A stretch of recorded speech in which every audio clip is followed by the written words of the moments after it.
ಯಾಕೆ ಈ ಆತ್ಮ ಸಮೃದ್ಧಿ ಯೋಗ ಆನ್ಲೈನ್ ಕೋರ್ಸ್ ಕಲಿಬೇಕು ಅಂದರೆ, ಈಗ ಸಾಮಾನ್ಯವಾಗಿ ನಾವು ನಮ್ಮ ಮನಸ್ಸಿನಲ್ಲಿ ಸಾಕಷ್ಟು ಗೊಂದಲಗಳನ್ನು ಮತ್ತು ಕನ್ಫ್ಯೂಷನ್ಸ್ಗಳನ್ನು ಕಂಡಿರ್ತೀವಿ. ಸಾಕಷ್ಟು ತಪ್ಪು ಕಲ್ಪನೆಗಳಿದ್ದಾವೆ. ಈ ಕೋರ್ಸ್ ಅಟೆಂಡ್ ಮಾಡಿದ ತಕ್ಷಣ ಆದ ನಂತರ ನಿಮಗೆ ಅನುಭವ ಬರುತ್ತೆ. ನಿಮ್ಮಲ್ಲಿರುವ ಸಾಕಷ್ಟು ಕನ್ಫ್ಯೂಷನ್ಸು, ಗೊಂದಲಗಳು, ತಪ್ಪು ಕಲ್ಪನೆಗಳು ಹೋಗೋದು ನಿಮಗೆ ಅನುಭವ ಬರುತ್ತೆ. ಕೆಲವೊಂದು ಸತಿ ನಾವು ಯೋಚಿಸೋ ರೀತಿ, ಆಲೋಚಿಸೋ ರೀತಿ ಯಾವ್ಯಾವ ರೀತಿ ಇರುತ್ತೆ ಅಂದರೆ, ಚಿಕ್ಕ ಚಿಕ್ಕ ಸಸಿಗಳಿಂದ ಹಿಡಿದು ದೊಡ್ಡ ದೊಡ್ಡ ಮರಗಳಾಗೋವರೆಗೂ ಅಂಥ ಕಗ್ಗಂಟುಗಳನ್ನಾಗಿ ಮಾಡ್ಕೊಂಬಿಟ್ಟಿರ್ತೀವಿ. ಅದರಿಂದ ಮೊದಲು ನಾವು ಹೊರಬರಬೇಕು. ಆನಂತರ ನೆಕ್ಸ್ಟು ನಾವುಗಳು ಏನನ್ನು ಕಲಿದೆ ಅಥವಾ ತಿಳ್ಕೊಳ್ಳದೆ ಈಗಿರುವ ಮನಸ್ಥಿತಿ, ಆಲೋಚನೆಗಳನ್ನು ಬದಲಾಯಿಸಿಕೊಳ್ಳದೇನೆ ನಾವು ಯಶಸ್ಸು, ಗುರಿ, ಕೀರ್ತಿಗಳನ್ನು ಗಳಿಸ್ತೀವಿ ಅಥವಾ ನಮ್ಮ ಸಮಸ್ಯೆಗಳೆಲ್ಲ ಪರಿಹಾರ ಆಗಿಬಿಡುತ್ತೆ ಅಂದರೆ ಅದು ನಮ್ಮ ತಪ್ಪು ಕಲ್ಪನೆ ಆಗುತ್ತೆ. ಇದು ಯಾವ ರೀತಿ ಆಗುತ್ತೆ ಅಂದರೆ, ಈಗ ಹೊಲದಲ್ಲಿ ತುಂಬ ಕಳೆ ಜೊತೆ ದೊಡ್ಡ ದೊಡ್ಡ ಗಿಡ ಮರಗಳೆಲ್ಲ ಇದ್ದಾವೆ. ಅಂತ ಇರೋ ಜಾಗದಲ್ಲಿ ನಾನು ಬೀಜ ಹಾಕ್ಬಿಟ್ಟು ಬೆಳೆ ಬೀಳ್ತೀನಿ, ನಾನು ಕಳೆ ಕೀಳಲ್ಲ, ಗೊಬ್ಬರ ಹಾಕಲ್ಲ, ನೀರು ಹಾಕಲ್ಲ, ಬೆಳೆ ಬೆಳೆಯುತ್ತೆ ಅನ್ನೋ ಥರ ಆಗ್ಬಿಡುತ್ತೆ. ನಮ್ಮ ಮನೋಮಸ್ತಿಷ್ಕವನ್ನು ಸರಿಪಡಿಸ್ಕೊಂಡಿರ ಈ ಗೊಂದಲಗಳು, ಈ ಕನ್ಫ್ಯೂಷನ್ಸ್ಗಳು, ನಾವು ತಪ್ಪು ಇವುಗಳನ್ನು ನೀಗಿಸ್ತೇನೆ ನಾವು ಯಶಸ್ಸು, ಗುರಿ, ಕೀರ್ತಿ ಗಳಿಸಲು ಅಥವಾ ಸಮಸ್ಯೆಗಳು ಆವಾಗವೇ ಪರಿಹಾರ ಆಗೋಕ್ಕೆ ಸಾಧ್ಯ ಇಲ್ಲ.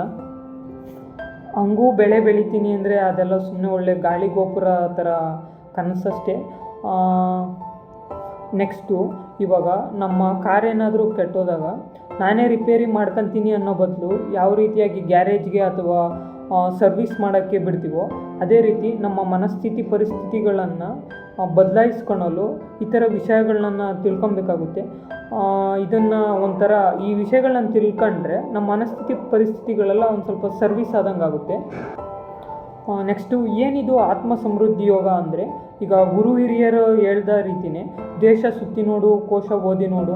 ಅದೇ ರೀತಿಯಾಗಿ ನಮ್ಮ ಗುರುಗಳು, ಚಿತ್ತಚೇತನ ಬ್ರಹ್ಮಗುರುಗಳು ಭಾರತವನ್ನು 3 ಸರಿ ಸುತ್ತಿದ್ದಾರೆ. ಬರೀ ಸುತ್ತಿರೋದಲ್ಲ, ವೀಕ್ಷಿಸಿದ್ದಾರೆ, ಅಧ್ಯಯನ ಮಾಡಿ ಅಭ್ಯಾಸ ಮಾಡಿದ್ದಾರೆ.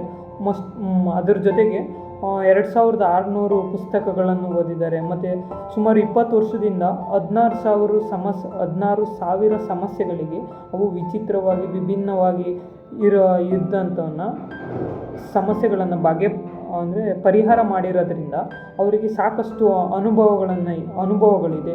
ಅವನ್ನೆಲ್ಲ ಒಟ್ಟಾಗಿ ಸೇರಿಸಿ ಒಬ್ಬ ಮನುಷ್ಯ ಸರಿ ದಾರಿಗೆ ಬರಲು, ಅಂದರೆ ಎಲ್ಲೆಲ್ಲಿ ತಪ್ಪು ಮಾಡ್ತಾ ಇದ್ದಾನೆ, ಯಾವ್ಯಾವ ರೀತಿಯಾಗಿ ತಪ್ಪು ಮಾಡ್ತಾ ಇದ್ದಾನೆ, ಒಬ್ಬ ಮನುಷ್ಯನಿಗೆ ಯಾವೆಲ್ಲ ಮಿನಿಮಮ್ ಬೇಸಿಕ್ಸ್ ವಿಷಯಗಳು ನಮಗೆ ಗೊತ್ತಾದರೆ ನೆಕ್ಸ್ಟು ಅವನು ಸುಗಮವಾಗಿ ಮನಸ್ಥಿತಿ ಪರಿಸ್ಥಿತಿಯನ್ನು ನಡೆಸ್ಕೊಂಡು ಹೋಗ್ತಾನೆ ಅನ್ನೋದಕ್ಕೆ ಸಂಬಂಧಪಟ್ಟಂತಹ ಎಲ್ಲ ವಿಷಯಗಳಿದ್ದಾವೆ.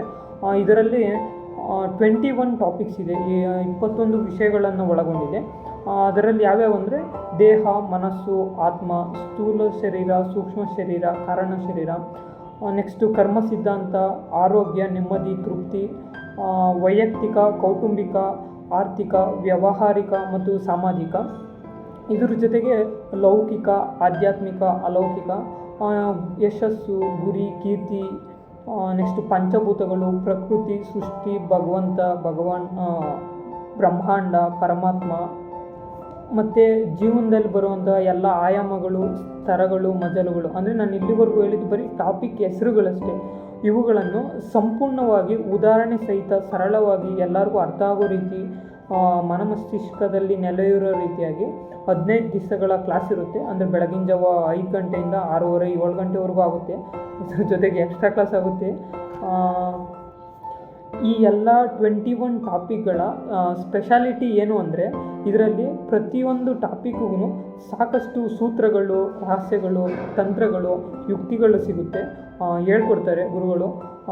ಆಲ್ಬರ್ಟ್ ಐನ್ಸ್ಟೀನ್ ಒಂದು ಮಾತು ಹೇಳಿದ್ದಾರೆ, if you want to play the game, know the rules ಅಂತ. ಅಂದರೆ ನಾವು ಆಟ ಆಡೋದಕ್ಕಿಂತ ಮುಂಚಾಗಿ ಅದರ ನೀತಿ ನಿಯಮಗಳು, ಟ್ರಿಕ್ಸ್ಗಳನ್ನ ತಿಳ್ಕೊಬೇಕಾಗುತ್ತೆ. ಅದೇ ರೀತಿಯಾಗಿ ನಮ್ಮ ಜೀವನಕ್ಕೆ ಬೇಕಾಗಿರುವಂತಹ ಸಾಕಷ್ಟು ಸೂತ್ರ, ರಹಸ್ಯಗಳು ಈ 21 ಟಾಪಿಕ್ಕಿಂದ ನಮಗೆ ಗೊತ್ತಾಗುತ್ತೆ. ಇನ್ನು ನೆಕ್ಸ್ಟ್ ಏನಂದರೆ, ಹಿರಿಯರು ಹೇಳ್ದಂಗೆ ಹಿಂದೆ ಗುರು ಇರಬೇಕು, ಮುಂದೆ ಗುರಿ ಇರಬೇಕು ಎನ್ನುವಾಗೆ ಈ ವಿಷಯಗಳನ್ನೆಲ್ಲ ನಾನು ಪುಸ್ತಕ ಅಥವಾ ಪೇಪರ್ಗಳನ್ನೆಲ್ಲ ಓದಿ ತಿಳ್ಕೊತೀನಿ, ಅಥವಾ ನಾನೇ ಅನುಭವ ಮಾಡ್ಕೊಂಡು ತಿಳ್ಕೊತೀನಿ ಅನ್ನೋಷ್ಟು ಪೇಷನ್ಸು ಮತ್ತು ಟೈಮ್ ಇಲ್ಲ. ಆದ್ದರಿಂದ ಈಗ ಹೆಂಗೆ ನಾವು ಅಂಗಡಿಗೆ ಹೋಗಿ ಡೈರೆಕ್ಟ್ ದುಡ್ಡು ಕೊಟ್ಟು ಚಿನ್ನ ತಗೊಂಬರ್ತೀವೋ ಅದೇ ರೀತಿ ಅದನ್ನು ಬಿಟ್ಟು ನಾವು ಚಿನ್ನದ ಗಣಿಗೆ ಹೋಗಿ ಅಲ್ಲಿ ಮಣ್ಣೆಲ್ಲ ಪ್ಯೂರಿಫೈ ಮಾಡಿ ಅಲ್ಲಿಂದ ಚಿನ್ನ ತಗೊಂತೀವಿ ಅಂತ ಆಗಲ್ಲ. ಅದಕ್ಕೋಸ್ಕರ ನಾವು ಹಂಗೆ ಮಾಡೋದ್ರಿಂದ ಏನು ಸಮಯ ಮತ್ತು ಶಕ್ತಿ ಚೈತನ್ಯ ಉಳಿಯುತ್ತೆ. ನಾವು ಮತ್ತೆ ಬೇರೆ ಮಾಡಬೇಕಾಗಿರೋ ಕೆಲಸಗಳಿಗೆ ತುಂಬ ಸಮಯ ಸಿಗುತ್ತೆ. ಗುರುಗಳನ್ನು ಒಂದು ಕೋಚ್ ಥರ ಸ್ವೀಕರಿಸ್ಬೋದು. ನಿಮಗೆ ಗುರುಗಳಂತ ಇಷ್ಟ ಇಲ್ಲ ಅಂದರೆ ಕೋಚ್ ಥರ ಸ್ವೀಕರಿಸ್ಬೋದು. ಈಗ ನಮಗೆ ಕಾರ್ ಓಡ್ಸೋಕ್ಕೆ ಬರೋಲ್ಲ ಅಂದರೆ ಕೋಚ್ ಇರ್ತಾರೆ, ಕಲಿಸ್ಕೊಡ್ತಾರೆ. ಅದೇ ರೀತಿಯಾಗಿ ಗುರುಗಳು ಜೀವನದಲ್ಲಿ ಯಾವ್ಯಾವ ಪರಿಸ್ಥಿತಿ ಮನಸ್ಥಿತಿಗಳನ್ನ ಯಾವ್ಯಾವ ರೀತಿಯಾಗಿ ನಿಭಾಯಿಸ್ಬೇಕಂತ ಹೇಳ್ಕೊಡ್ತಾರೆ. ಈ 21 ಟಾಪಿಕ್ಸ್ ನೀವು ಪೂರ್ತಿ ಕವರ್ ಮಾಡ್ತಾರೆ ನಿಮಗೆ ಒಂದು ಚಿತ್ರಣ ಬರುತ್ತೆ, ಹೌದಲ್ವಾ? ಈ ಥರನೂ ಇತ್ತು, ಈ ಥರ ರಹಸ್ಯಗಳು, ಈ ಥರ ತಂತ್ರಗಳನ್ನು ನೀವು ತಿಳ್ಕೊಂಡ್ಮೇಲೆ ನಿಮಗೆ ಗೊತ್ತಾಗುತ್ತೆ. ನೆಕ್ಸ್ಟು ಪ್ರತಿಯೊಬ್ಬರು ಈ ಎಲ್ಲ ವಿಷಯಗಳನ್ನು ತಿಳಿದುಕೊಳ್ಬೇಕು. ಅದರಲ್ಲಿ ನನಗೆ ತುಂಬ ಇಷ್ಟ ಆಗಿದ್ದು ಕರ್ಮ ಸಿದ್ಧಾಂತ ಮತ್ತು ನಮ್ಮ ಮನಸ್ಸಿನ ಬಗ್ಗೆ. ನಮಗೆ ಯಾವ ರೀತಿ ಈಗ ಹೈವೇಯಲ್ಲಿ 2 ವೇ ಇರುತ್ತೆ, ಹೋಗ್ತಾ ಮತ್ತು ಬರೋಕ್ಕೆ ಒಂದು ಸೈಡು. ಅದೇ ರೀತಿಯಾಗಿ ನಮ್ಮ ಮನಸ್ಥಿತಿಗಳು ಬದಲಾಯಿಸ್ಕೊಬೇಕಾಗುತ್ತೆ. ನಾವು ಯೂಶ್ವಲಿ ಈಗ ನಾವೆಲ್ಲ 1 ವೇಯಲ್ಲಿದ್ದೀವಿ, ನಾವು 2 ವೇ ಸರಿ ಮಾಡ್ಕೊಂಡಾಗ ನಮ್ಮ ಮನಸ್ಥಿತಿನ ಸುಲಭವಾಗಿ ಯಶಸ್ಸು, ಗುರಿ, ಕೀರ್ತಿಗಳನ್ನು ಗಳಿಸ್ಬೋದು ಅಥವಾ ನಮ್ಮ ಸಮಸ್ಯೆಗಳನ್ನು ಸುಲಭವಾಗಿ ಪರಿಹಾರ ಮಾಡ್ಕೊಬೋದು. ಯಾವ ರೀತಿ ಅಂದರೆ ಈಗ ಒಬ್ಬ ಮನುಷ್ಯ ಒಂದು ಡೆಸ್ಟಿನಿ ರೀಚ್ ಆಗೋಕ್ಕೆ ನಡ್ಕೊಂಡು ಹೋಗ್ಬೋದು, ಕಾರಾಗೂ ಹೋಗ್ಬೋದು. ಈಗ ಆತ್ಮ ಸಮೃದ್ಧಿ ಯೋಗ ಗುರುಗಳು ಅಂದರೆ ಅವು ಕಾರಿದ್ದಂಗೆ ನಾವು ಬೇಗ ಡೆಸ್ಟಿನಿ ಮುಟ್ಬೋದು.